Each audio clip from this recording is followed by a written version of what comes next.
The Guardian, Protocol. The Great Hall of Harmony on Thalia Prime fell silent as Elder Vicindi approached the central podium.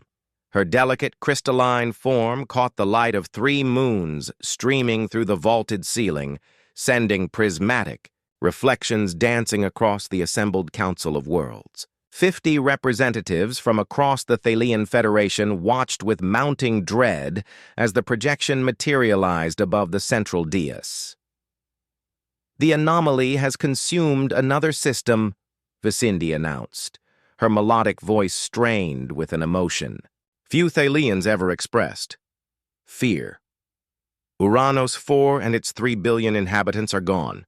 The holographic display showed the grim progression, a dark, shifting mass of particles moving with unmistakable purpose through the outer reaches of their territory.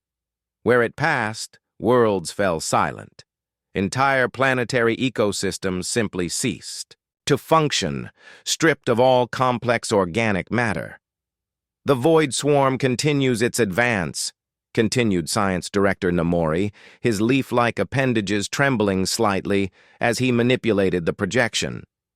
"At current velocity, it will reach the Meridian colonies in 7 cycles and Thalia Prime itself in 22. Counselor Jen of the Meridian Collective rose, her bioluminescent tendrils flashing with distress. "Our evacuation preparations are underway, but we cannot possibly relocate 9 billion citizens in 7 cycles. What of our defensive capabilities?" Fleet. Commander Oryx, a rare military presence in the peaceful Federation, stepped forward. "We have repositioned our border patrol vessels, but they are primarily designed for observation and diplomatic escort. Our preliminary engagements with Swarm scouts proved—" He paused, searching for diplomatic phrasing. "Ineffective."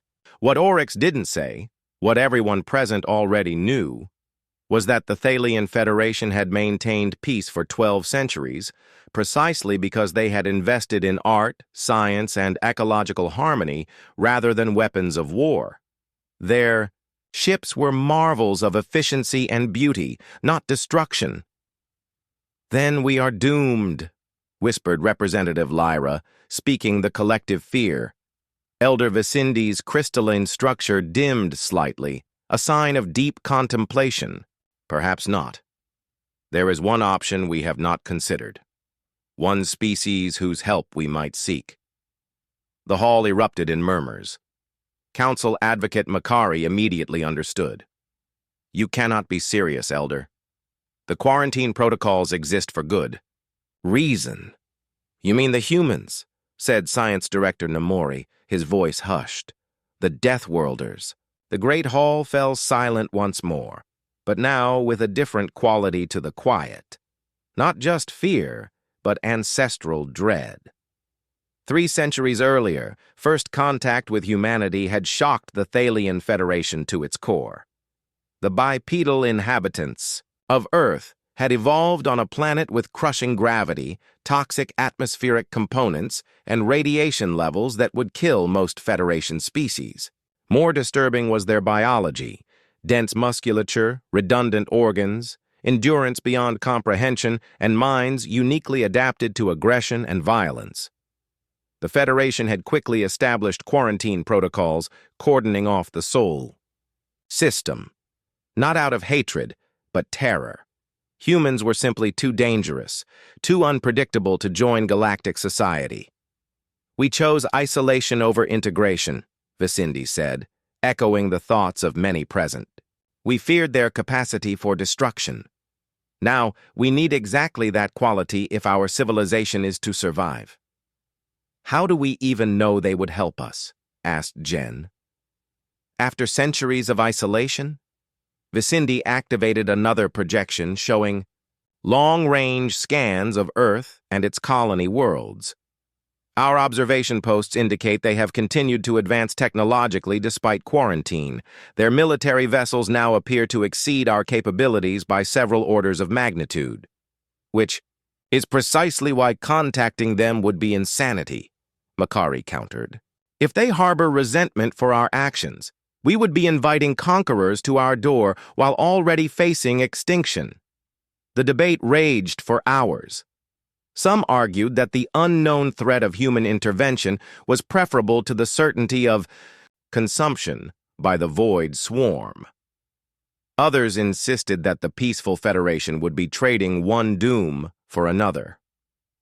Finally, Vicindi called for a vote. The result was narrower than any in Federation history. 26 worlds for requesting human aid, 24 against. Activate the emergency subspace beacon, Vicindi ordered, her voice steady despite the gravity of the decision. Let us hope they remember the old frequencies, and that they are more forgiving than we have been. The signal pulsed outward through subspace, traveling along channels unused for centuries. To Earth Central Command from the Thalian Federation. Council Emergency Protocol Omega. We face extinction from an unknown entity designated the Void Swarm, requesting immediate military assistance. We have no other recourse. For 3 days, no response came. The Council reconvened in increasingly desperate sessions as the Void Swarm continued its relentless advance. Then, on the 4th day, the ancient communication array hummed to life. Thalian Federation. This is Captain Maya Reyes of the United Earthship Vanguard. We've received your distress signal. The 6th Fleet is mobilizing. Hold position. We're coming. The message was brief, direct, and utterly devoid of recrimination or political posturing. Within the Great Hall, reactions ranged from profound relief to deepening dread. They're actually coming, whispered Counselor Jen. May the cosmic harmony protect us all, replied Makari, from both our enemies and our saviors. 12 light years. Away, Captain Maya Reyes stood on the bridge of the UES Vanguard, reviewing the incoming data about the Thalian distress call. At 38, Reyes had risen through Earth Defense Force ranks on a combination of tactical brilliance and unorthodox thinking, qualities that had placed her in command of one of humanity's most advanced warships. Analysis? She asked, turning to her XO, Commander Takashi Yamamoto.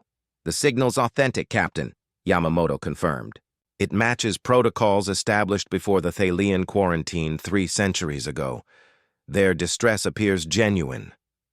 Reyes studied the star chart, where the Thalian Federation glowed as a cluster of green lights. These void swarm readings. Has intelligence seen anything like this before? Lieutenant Adeola Okafor, head of tactical intelligence, shook her head. Nothing in our databases, Captain. The energy signature is unlike any known species or phenomenon. The consumption pattern suggests a collective organism or possibly a self-replicating technology with resource harvesting capabilities.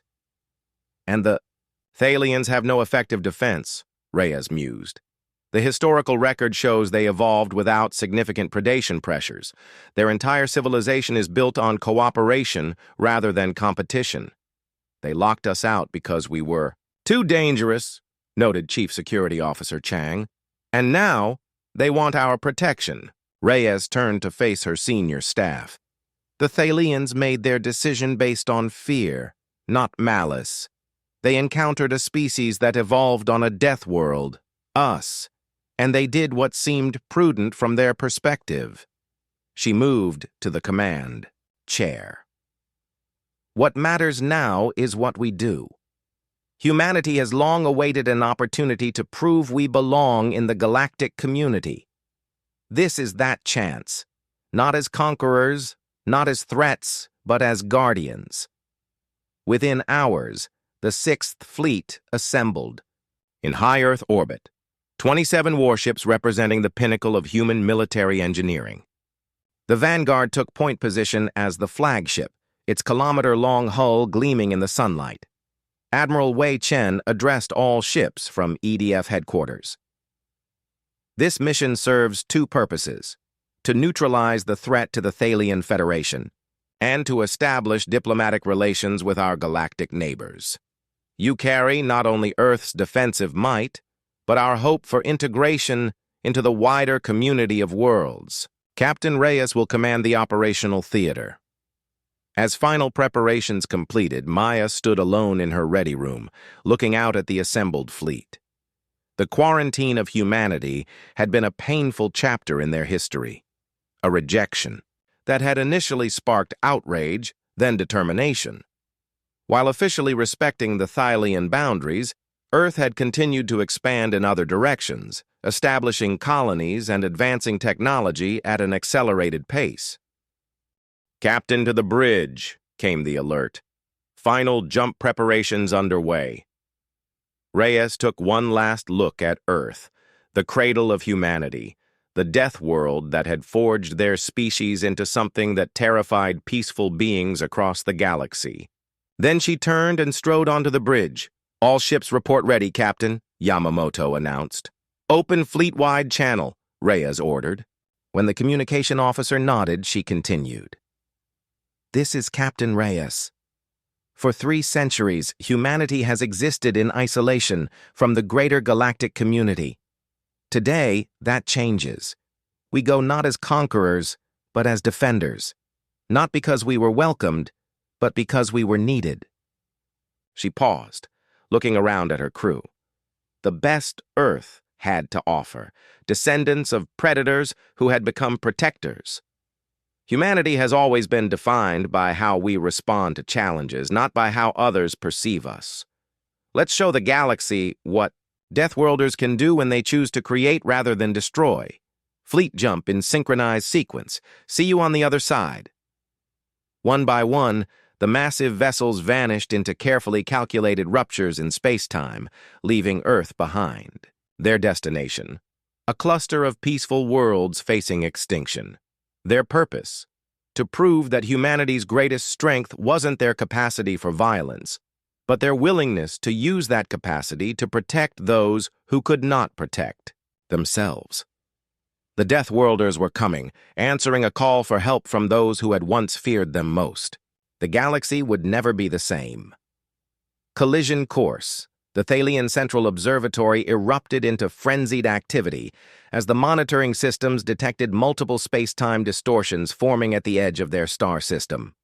Elder Vicindi and a hastily assembled welcome delegation watched the main view screen with a mixture of hope and trepidation. "Subspace rupture stabilizing," reported a sensor technician, voice quavering. 27 vessels emerging.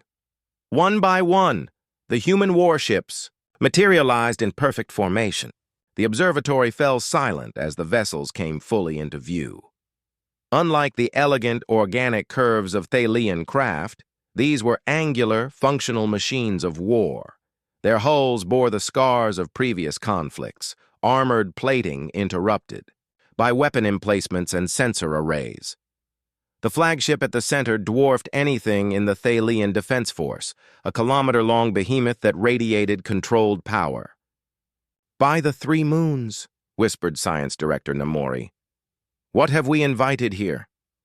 "Our salvation," Elder Vicindi replied, though uncertainty tinged her voice. "Open communications channel." The main view screen flickered to life, showing a human female with olive skin and intense dark eyes. She wore a dark uniform adorned with insignia that presumably denoted her rank. "Thalian Federation. This is Captain Maya Reyes of the UES Vanguard. The 6th Fleet has arrived in response to your distress call." Vicindi stepped forward, her crystalline form catching the light. "Captain Reyes, I am Elder Vicindi of the Council of Worlds. On behalf of the Thalian Federation, we welcome you and express our profound gratitude for your response." Reyes nodded. "We request permission to dock our command shuttle at your central station for strategic consultation. We've brought our full battle group and support vessels." "Of course," Vicindi agreed. "We await your arrival." As the transmission ended, Council Advocate Makari approached Vicindi. "Did you see the size of their fleet?" he whispered. "The weapons systems?" "I did," Vicindi acknowledged. "And I also noted what Captain Reyes did not say. No mention of our past actions, no recrimination for the quarantine, no political demands. They came simply because we asked for help." "Or perhaps," Makari countered, "because this crisis presents an opportunity they've been waiting for." Hours later, the Great Hall of Harmony hosted its first human delegation. Captain Reyes led a team of 5 officers, their muscular frames and purposeful movements drawing wary glances from the assembled Thalian representatives. The physical differences between the species were immediately apparent. Where Thalians were willowy, delicate beings with translucent or plant-like features, the humans seemed solid, dense, and perpetually alert. Reyes approached the central platform where Vicindi waited. "Elder Vicindi, thank you for your welcome. With your permission, we'd like to begin with a tactical assessment of the Void Swarm threat." Vicindi gestured to the central holographic display. "Science Director Namori has prepared our most recent data." Namori stepped forward, still visibly uncomfortable with the human presence. "The entity we've designated as the Void Swarm has consumed 4 outer systems. It appears to be a collective organism composed of particle-scale units that operate with a hive intelligence." The display showed dark clouds moving through space, engulfing planets and leaving them barren husks. They strip worlds of all organic compounds and certain elements, Namori continued. "They show preference for planets with developed biospheres. They consumed our colony world of Uranos 4 in less than 1 planetary rotation. 8 billion lives gone." Lieutenant Okafor, the Vanguard's intelligence officer, studied the display intently. "These movement patterns suggest coordinated intelligence rather than instinctive behavior. Have you attempted communication?" "Yes," Fleet Commander Oryx answered. "We've tried all known communication protocols. There has been no response." Commander Yamamoto leaned forward. "And your defensive measures?" Uncomfortable silence fell across the chamber. Finally, Oryx spoke. "Our vessels are primarily designed for exploration and scientific research. Our weapon systems are limited." The human officers exchanged glances that the Thalians could not fully interpret. "May I speak plainly?" Reyes asked. When Vicindi nodded, she continued. "Your civilization evolved without significant threats or resource competition. You built a society based on cooperation rather than conflict, and that's admirable. But it means you're particularly vulnerable to this kind of predatory force." She turned to the display. "We're dealing with an apex predator, one that consumes entire worlds. Our response must be equally decisive." "You mean violence," said Makari, unable to keep accusation from his voice. Reyes met his gaze steadily. "I mean defense. Sometimes the only way to stop a predator is to demonstrate that the prey can bite back. And if we defeat this threat," Makari pressed, "what then? Will the human fleet simply return to Earth, leaving us in peace once more?" The chamber grew tense as the underlying fear was finally voiced, that replacing one threat with another might prove a fatal mistake. Reyes surveyed the room before answering. 3 centuries ago, humanity was quarantined because you feared our capacity for violence. I won't pretend that hurt pride didn't factor into our response, but over time, we came to understand your perspective. We were unknown, powerful, and yes, potentially dangerous. She stepped closer to the central platform. But there's something you didn't understand about us then, something we hope to demonstrate now. Humans evolved on a hostile world, not just with the capacity for violence, but with an even stronger instinct to protect.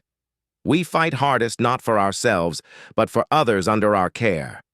Before Makari could respond, alarms blared throughout the station. A junior officer rushed to the communications panel. "Emergency alert from the Meridian outpost," the officer called out. "The Void Swarm has accelerated. Estimated arrival at Meridian Prime in 12 hours, not 7 cycles as projected. They've detected our fleet," said Commander Yamamoto. "They're responding to the potential threat." Reyes turned to her officers. "Battle stations, all ships to combat readiness." To Vicindi, she added, "Elder, we've run out of time for debate. The swarm is coming, and we need to meet it before it reaches populated worlds." Vicindi's crystalline form pulsed with decision. "What do you need from us, Captain?" "Your sensor, networks, your communication relays, and your trust," Reyes replied without hesitation. "We'll handle the rest." Within hours, the human fleet had repositioned to the Meridian sector, forming a defensive perimeter around the inhabited planets. The Vanguard's bridge hummed with focused energy as Maya Reyes reviewed final tactical plans with her senior staff. "The swarm operates as a collective," she stated, studying the holographic display. "But there must be command structures or coordination nodes. If we can identify and target those, we may be able to disrupt the entire organism." "Thalian sensors are detecting the leading edge of the swarm," reported Lieutenant Chen from the communications station. "Emergence from subspace in 3 minutes." Reyes opened a fleet-wide channel. "All ships, this is Captain Reyes. Today we fight not just for humanity's place in the galaxy, but for life itself. These Thalians feared us once, because they saw only our capacity for destruction. Show them what that capacity means when directed at those who truly deserve it." The view screen showed empty space, suddenly distorting as the first wave of the void swarm materialized. Thousands of small obsidian particles that quickly coalesced into larger structures. They moved with eerie synchronization, forming attack formations that shifted and adapted with fluid intelligence. "They're analyzing our defenses," noted Yamamoto. "Let's give them something to think about," Reyes responded. "Forward batteries, target the central mass. Fire." The human warships unleashed coordinated salvos of energy weapons and kinetic projectiles. The space between the fleets lit up as the firepower struck the leading edge of the swarm. The dark particles scattered, then quickly reformed. "Minimal effect," reported Tactical Officer Rahman. "They're adapting to our weapon signatures." "They learn fast," Reyes observed. "Adjust frequencies, randomize patterns, keep them guessing." The battle intensified as the Void Swarm launched its first counterattack, streams of particles accelerating toward the human vessels. Where they struck hull plating, they began immediate molecular deconstruction. "Shields holding at 78%, reported Engineering Chief Patel. "But they're targeting specific frequencies. Adaptive countermeasures engaged." From the Thalian observation, Post Vicindy and the Council watched in horrified fascination. The violence unleashed between the fleets was beyond their comprehension. A dance of destruction choreographed with terrible efficiency. "How can they function in such chaos?" whispered Counselor Jen. "That's what they evolved to do," Namori replied, his scientific curiosity momentarily overriding his fear. "Their world shaped them for this. To assess threats, to react instantly, to fight and survive against impossible odds." The battle continued for hours, a stalemate of adaptation and counter-adaptation. Human ships sustained damage but held formation. The Void Swarm, encountering genuine resistance for perhaps the first time, seemed to hesitate between aggressive pushes. In the Vanguard's tactical center, Reyes studied the battle data with growing frustration. "We're hurting them, but not enough. They repair faster than we can damage them." Lieutenant Okafor approached with a data tablet. "Captain, I've been analyzing their response patterns. There's something unusual. They adapt perfectly to technological threats, but they show inconsistency when facing unpredictable variables. Meaning, they're optimized to counter systematic attacks, predictable patterns and technologies. But human unpredictability, our intuitive leaps, our seemingly illogical decisions, those create delays in their adaptive response." Reyes considered this insight, a tactical plan forming. They've never faced Deathworlders before. They've never encountered the chaos factor. She opened a channel to the Thalian command post. "Elder Vicindy, I need to speak with your science team immediately. I think I know how to beat them." As the Void Swarm regrouped for another assault, humans and Thalians worked frantically on a desperate gambit, one that would either save the Federation or accelerate its doom. The question hanging over both species was whether the very qualities that had led to humanity's quarantine might now prove their greatest gift to the galaxy. Evolution's answer. The Void, Swarm's renewed assault struck with devastating precision. 3 human destroyers sustained critical damage as particle streams targeted vulnerable sections of their hulls. Aboard the Vanguard, emergency klaxons wailed as damage reports flooded in from across the fleet. "They're adapting faster than we can counter," reported Tactical Officer Rahman. "Shield harmonics are failing on multiple vessels." Captain Reyes stood at the central tactical display, her expression calm despite the deteriorating situation. "Status on Project Chaos?" "Final preparations underway," Commander Yamamoto confirmed. "Thalian science team reports 89% completion." "Time. Estimate to deployment?" 17 minutes, Captain." Reyes nodded. "We need to buy that time. Reconfigure to Battle Plan Delta. All ships, evasive pattern sunbreak." The human fleet shifted formation, breaking into seemingly random smaller units that executed unpredictable maneuvers. The tactic temporarily confused the swarm's targeting algorithms, creating breathing room. In the Vanguard's main science lab, Lieutenant Okafor worked alongside Science Director Namori and a mixed team of human and Thalian specialists. The collaboration would have been unthinkable days earlier. Deathworlders and peaceful beings united in desperate innovation. "The core principle is sound," Namori said, his leaf-like appendages gesturing at the holographic model before them. "The Void Swarm demonstrates perfect adaptation to systematic threats but struggles with true randomness, the chaos element that defines human thought processes. So we're weaponizing unpredictability," Okafor confirmed, "using quantum fluctuation to generate patterns even we can't predict."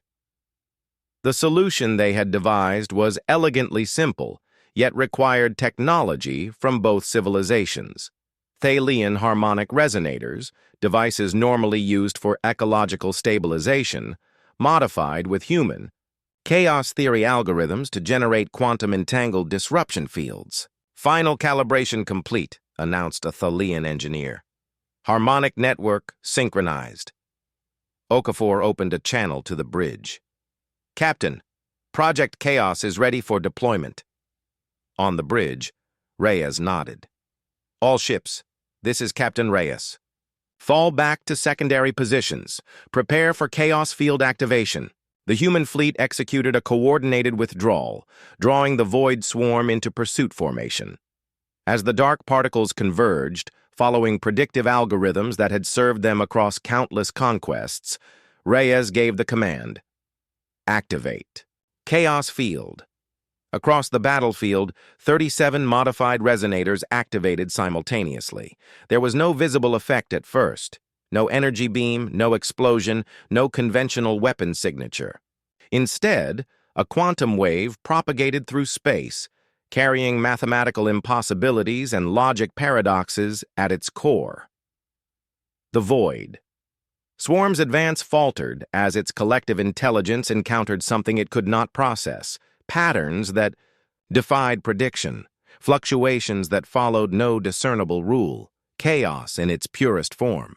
The dark particles began moving erratically, some clustering defensively while others scattered in apparent confusion.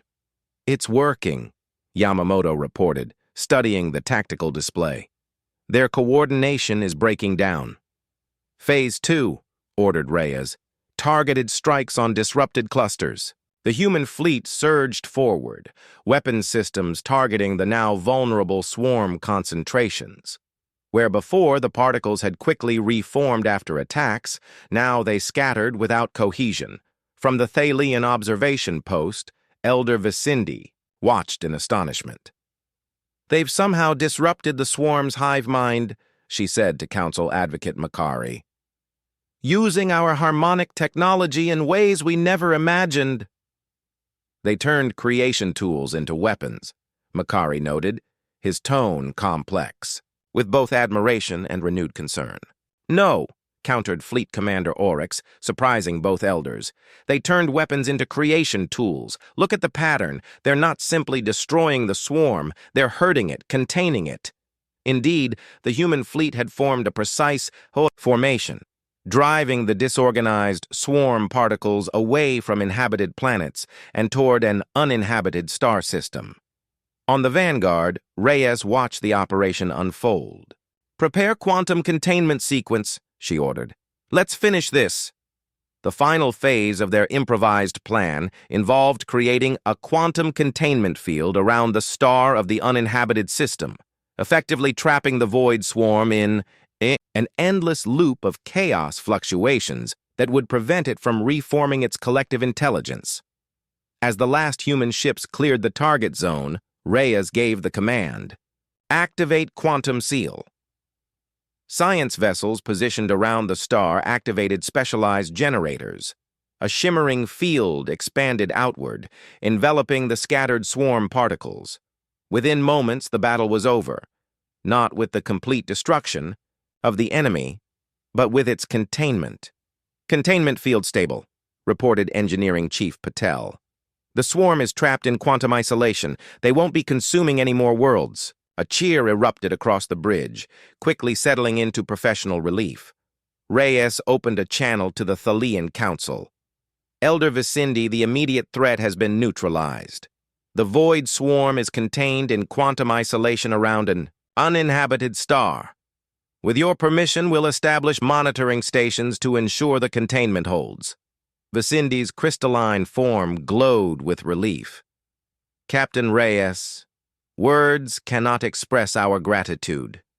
You have saved not just our worlds, but countless lives across the galaxy." 3 days later, representatives from both species gathered in the Great Hall of Harmony. The chamber, once filled with fear at the human presence, now hummed with excited conversation as Thalian diplomats engaged with human officers. The initial terror had been replaced by fascination, and, perhaps more importantly, respect. High. Chancellor Elora, the Federation's supreme civilian authority, approached Captain Reyes with a ceremonial crystal orb, the highest honor in Thalian culture. "Captain, your people have proven that our assessment 3 centuries ago was incomplete," she said. "We saw your capacity for violence and missed its counterbalance, your capacity for protection, your willingness to defend others at risk to yourselves." Reyes accepted the crystal with a respectful nod. "We were happy to help. That's what neighbors do." "Neighbors," Elora repeated thoughtfully. "After centuries of isolation, is that what we are now?" "If you wish it," Reyes replied. "The quarantine was your decision, not ours. We always hoped to join galactic society as equals, as allies rather than threats." Elder Vicindi stepped forward. "We feared what we did not understand," she admitted. "We saw your predatory heritage and missed its evolutionary purpose." "Humans are complicated," Reyes said with a small smile. "We can be warriors or diplomats, scientists or artists. We evolved as predators, yes, but we chose to become protectors." "Perhaps," Chancellor Elora suggested, "it is time for a new relationship between our peoples, not based on fear, but on mutual respect and cooperation." "I would welcome that," Reyes agreed. "And I believe Earth would as well." In the following weeks, joint human-Thalian task forces began establishing permanent monitoring stations around the contained swarm. Diplomatic channels, dormant for centuries, reopened with unprecedented enthusiasm. Human ships took up protective positions around vulnerable Federation worlds, while Thalian scientists eagerly shared their advanced ecological and harmonization technologies. Aboard the Vanguard, preparing for the return journey to Earth, Captain Maya Reyes stood at the viewport overlooking the gathering of human and Thalian vessels. "Do you think they'll still see us as monsters?" Commander Yamamoto asked, joining her. Reyes watched as Thalian diplomats enthusiastically engaged with human officers, their initial fear replaced by fascination. "They'll always see us as dangerous," she replied. "And they should. We are. But they're learning that dangerous isn't always bad." She turned to face him, expression thoughtful. Sometimes the universe needs predators to fight predators, and sometimes the most frightening species make the most devoted guardians. The UES Vanguard's engines glowed to life as it prepared to lead the human fleet home. Not in retreat, this time, but as honored allies returning to share news of a historic breakthrough. The Deathworlders had answered when called, and the galaxy would never view humanity the same way again. For the Thalians had learned what the Void Swarm discovered too late. There is nothing more terrifying or more reassuring than having evolution's perfect predators standing between you and extinction. And sometimes the most dangerous friend is exactly the friend you need.